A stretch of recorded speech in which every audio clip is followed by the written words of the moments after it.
정신건강도 마찬가지입니다. 정신과를 의과대학에서 주로 배우는 5과목 중에 하나가 정신과예요. 의과대학 기간 중에 우울증을 비롯해서 조울증, 조현병, 모든 정신병원을 다 배워요. 근데 모든 정신적인 문제 중에 가장 흔하고 가장 진단하고 치료하기 쉬운 게 우울증입니다. 그러니까 우울증은 고혈압하고 당뇨같이 생각하시면 돼요. 전 국민의 적어도 20, 30%가 앓고 있는 병은 이거는 어떤 전문 의사만 할 수 있는 게 아니고, 그러면 정신건강의학과가 필요한 경우는 어떤 경우냐? 우울증 환자 중에 약 30%는 일반적인 SSRI의 항우울제 하나, 두 개를 써도 개선이 안 되는 환자들이 있어요. 그런 환자를 우리가 약물난치성 우울증이라고 하는데, 그런 약물난치성 우울증 환자는 정신건강의학과에 가는 게 맞습니다.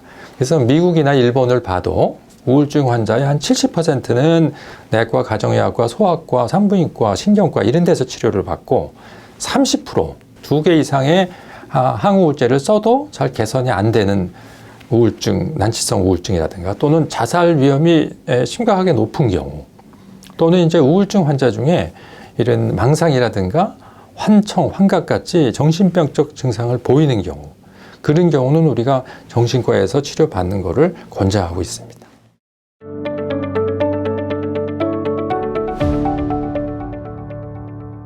제가 정부에 부탁드리고 싶은 거는 지난 20년 동안 우리나라 우울증 환자들은 치료받기가 굉장히 어려운 상황에서 살고 있었습니다. 그 주 원인은 SSRI 항우울제 처방 제한 때문입니다.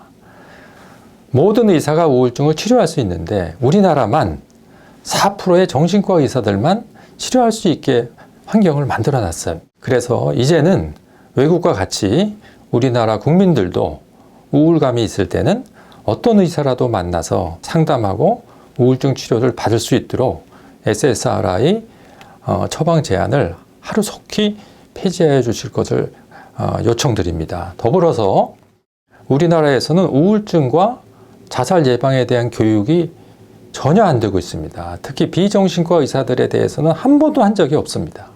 우울증을 치료하고 자살을 예방할 수 있는 가장 강력한 군대가 의사들입니다.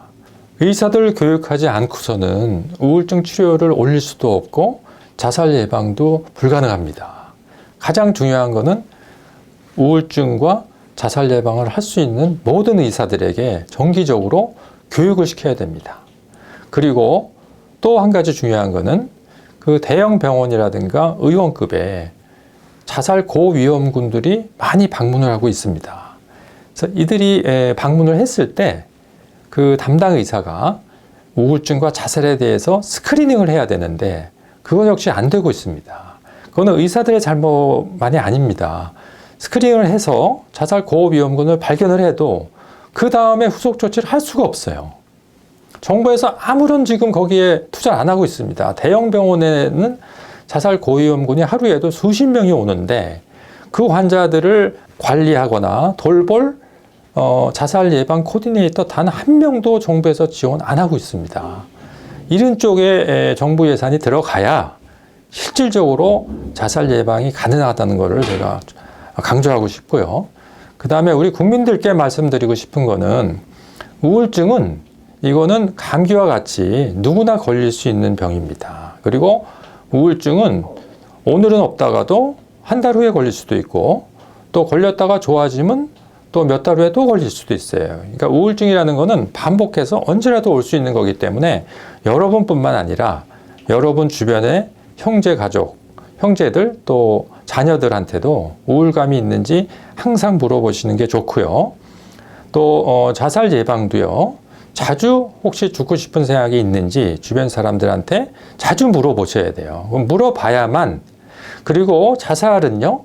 주변에서 물어보기만 해도 그 중에 반은 극단적인 선택을 포기합니다. 그러니까 물어보는 것 자체가 자살 예방이라는 것을 꼭 알고 계시기를 바라겠습니다.